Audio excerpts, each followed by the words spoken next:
జరుగుతుందో అడిగాన, ఏం తోచని పరుగై ప్రవహిస్తూ పోతున్నా, ఏం చూస్తూ ఉన్నానే వెతికానా ఏదైనా, ఊరికెనే చుట్టూ ఏవేవో కనిపిస్తూ ఉన్నా, కదలని ఓశిలనే అయినా త్రుటిలో కరిగే కలనే అయినా,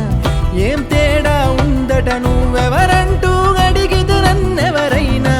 ఇల్లాగే కడదాకా ఓ ప్రశ్నే ఉంటానంటున్నా, ఏదో ఒక బదులై నన్ను చెరబొద్దు